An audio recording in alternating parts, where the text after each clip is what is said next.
So I'm asking the ICC through you na pagpunta na sila dito bukas, umpisahan na nila ang investigation. And if I am found guilty, I will go to prison and rot there for all time.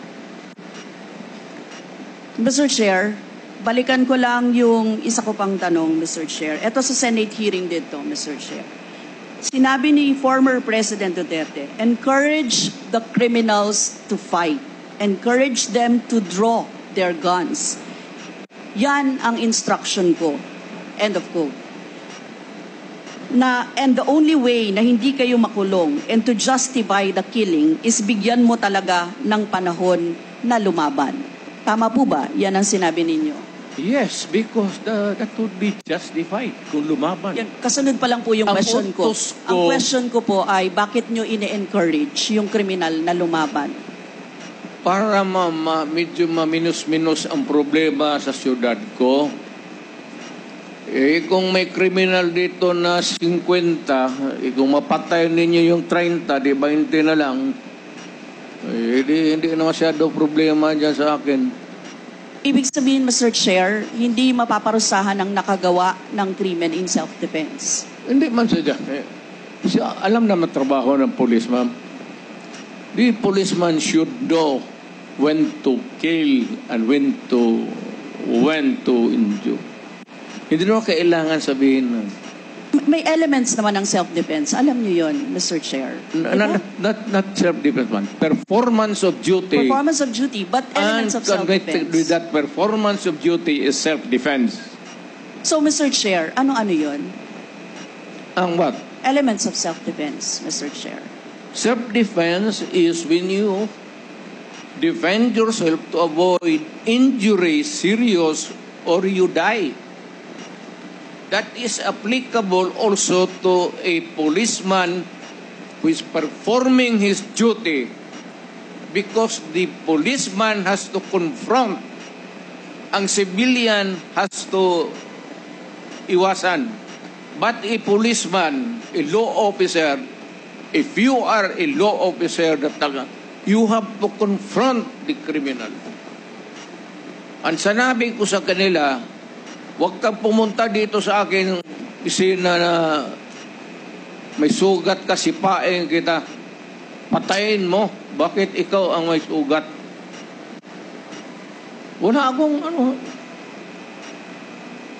my language is brutal and raw for criminals. Wala akong pasensya, ma'am. I've been a prosecutor for 9 years. Talagang sinabi ko, pag hindi na mahinto yan, patayin mo na yan. Huwag mo nang pabalikin niya dito sa opisina ko. Davao City was safe.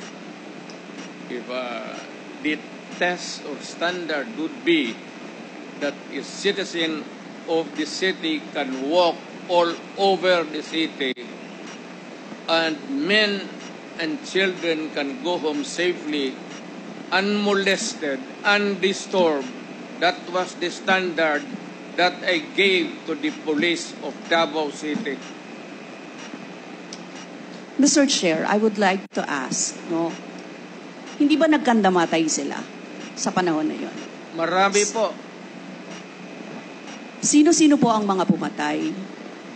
Wala akong listahan yan, ma'am. We have to go to the tawag nito. Hindi ko bit-bit. Ang bit-bit ko lang ho yung hindi. Mr. Chair, I would like to ask again, sa inyo po na karanasan, kayo mismo ba pumatay? Ako? Marami. Mga 6 o 7. So what? Ko kung natuluyan yung hindi ko na follow up sa hospital kung natuluyan. Quote ko lang, ipaalala ko ulit, Mr. Chair, kasi mula din ito sa Senate hearings, I-quote ko lang po kayo, in Davao, I used to do it personally, just to show to the guys that if I can do it, why can't you? Correct. Sinabi niyo po yan sa mga business leaders sa meeting sa Manila. at kung paano nyo ginode ang mga police officers to gun down suspects. Tama po ba?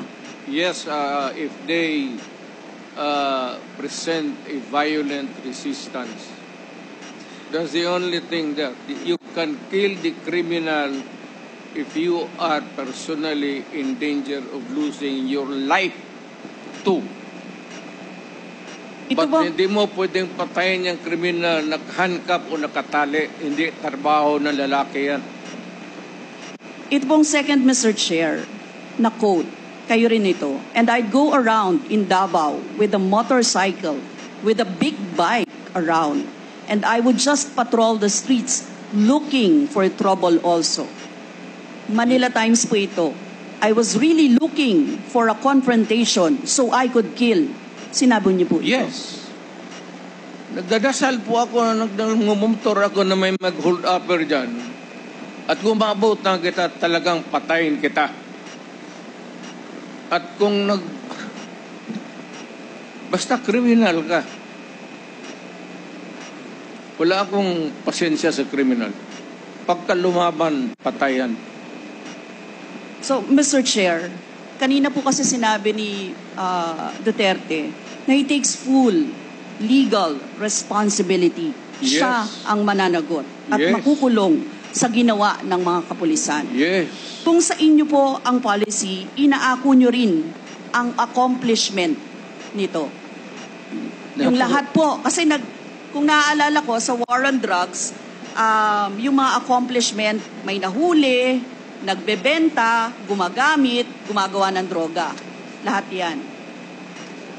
Ma'am, if you are the city executive or mayor, lahat ng utos mo na ginawa ng police and all the consequences, sagot ko yan. Pati ang ginawa ng police, sagot ko yan. Pati po yung accomplishment kung may nahuli, enforcement of law yun. Accomplishment din po yung na-confiscate na drugs. Tama ba? Lahat ng trabaho ng police, because you are the mayor, at inutos mo yan, and the consequences, or sometimes an incident can go right and go wrong.